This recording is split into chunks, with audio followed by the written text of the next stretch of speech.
नमस्कार।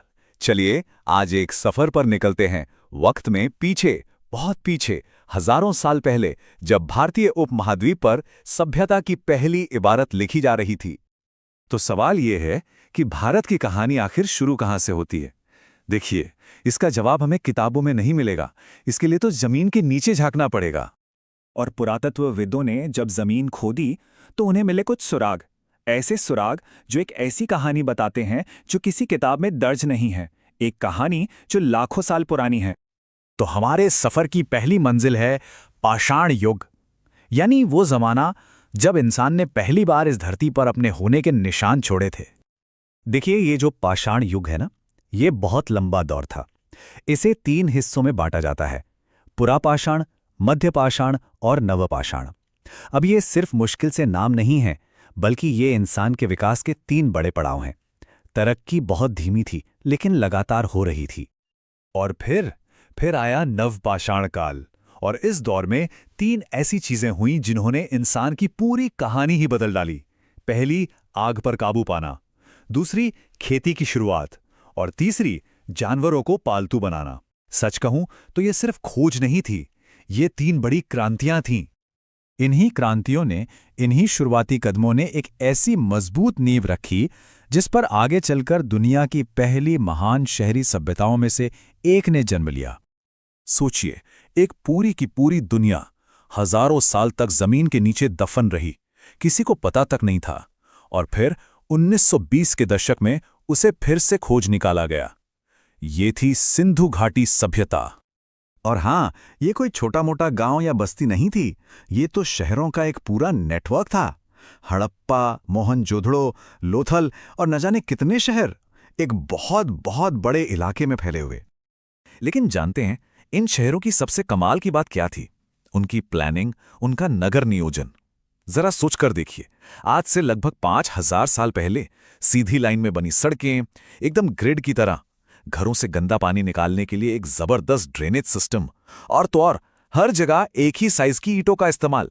ये वाकई हैरान करने वाला है। उनकी इंजीनियरिंग का एक और शानदार नमूना है मोहनजोदाड़ो का ये ग्रेट बाथ, यानी विशाल स्नानागार। जब हम ऐसी बड़ी बड़ी पब्लिक बिल्डिंग्स देखते हैं तो साफ पता चलता है कि उनका समाज कितना ऑर्गेनाइज्ड और स्किल्ड रहा होगा। पर इतनी सारी चीजें जानने के बाद भी एक बहुत बड़ा सवाल आज भी हमारे सामने खड़ा है, एक पहेली जो आज तक कोई नहीं सुलझा पाया। वो है उनकी लिखावट। हम आज तक उनकी लिपि को पढ़ नहीं पाए हैं। तो एक तरफ सिंधु घाटी के शानदार शहर धीरे धीरे खत्म हो रहे थे, और दूसरी तरफ एक नई संस्कृति जन्म ले रही थी। एक ऐसी संस्कृति जिसकी पहचान बड़ी बड़ी इमारतों से नहीं, बल्कि शब्दों और ज्ञान से बनी। और ये जो नई संस्कृति थी, जिसे हम वैदिक संस्कृति कहते हैं, वो सिंधु घाटी सभ्यता से बहुत अलग थी। देखिए, सिंधु घाटी के लोग शहरी थे, व्यापार करते थे। वहीं वैदिक संस्कृति ग्रामीण थी। उनका जीवन खेती और पशुपालन पर टिका था।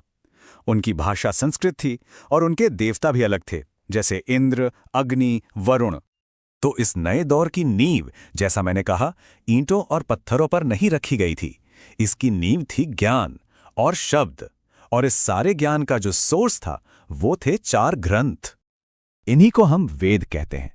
इन वेदों में ही उस जमाने के लोगों की आस्था, उनका समाज, उनकी सोच, सब कुछ मिलता है। सबसे पुराना और सबसे जरूरी है ऋग्वेद, जिसमें देवताओं की स्तुति में भजन है। फिर यजुर्वेद है, सामवेद है और अथर्ववेद। ये सभी मिलकर हमें उस वक्त की दुनिया की एक तस्वीर दिखाते हैं। शुरुआती वैदिक काल के जो लोग थे, वो नेचर यानी प्रकृति की ताकतों की पूजा करते थे। उनके लिए बारिश, तूफान, आग, ये सब दैवीय शक्तियां थीं। तो उन्होंने इन्हीं को देवता का रूप दे दिया। जैसे इंद्र, जो गरज और बारिश के देवता थे, या अग्नि, जो आग के देवता थे और बहुत जरूरी माने जाते थे। लेकिन फिर कहानी में एक और मोड़ आया। धीरे धीरे वैदिक समाज में एक बड़ा वैचारिक बदलाव आने लगा। लोगों का ध्यान अब सिर्फ पूजा पाठ और कर्मकांडों से हटकर जिंदगी के बड़े और गहरे सवालों की तरफ जाने लगा। अब विचारक ये पूछने लगे कि मैं कौन हूं, इस दुनिया का सच क्या है। और इन्हीं सवालों के जवाब खोजने की कोशिश की गई उपनिषदों में। और यहीं से निकला अहम ब्रह्मास्मि जैसा गहरा विचार निकला कि इंसान की अपनी आत्मा यानी आत्मन और इस पूरे ब्रह्मांड की चेतना यानी ब्रह्म अलग अलग नहीं है, बल्कि एक ही हैं। विचारों के इसी दौर में भारत की धरती पर दो नई आध्यात्मिक धाराएं भी उभरीं, जैन धर्म और बौद्ध धर्म। दोनों ने ही इंसान को जीवन के दुखों से निकलने के अलग अलग रास्ते सुझाए। जहां जैन धर्म ने अहिंसा पर सबसे ज्यादा जोर दिया, वहीं बौद्ध धर्म ने जीवन जीने के लिए मध्यम मार्ग दिखाया। तो आखिर में सवाल ये उठता है कि हजारों साल पुरानी ये बातें, ये विरासत आज हमारे लिए क्या मायने रखती हैं? सिंधु घाटी के शहरों की प्लानिंग से लेकर उपनिषदों के फलसफे तक, ये सब सिर्फ गुजरे जमाने की कहानियां नहीं हैं। असल में ये वो नींव है जिस पर आज की हमारी संस्कृति और हमारी सोच टिकी हुई है। एक ऐसी विरासत जिसमें आज भी खोजने और सीखने के लिए बहुत कुछ है।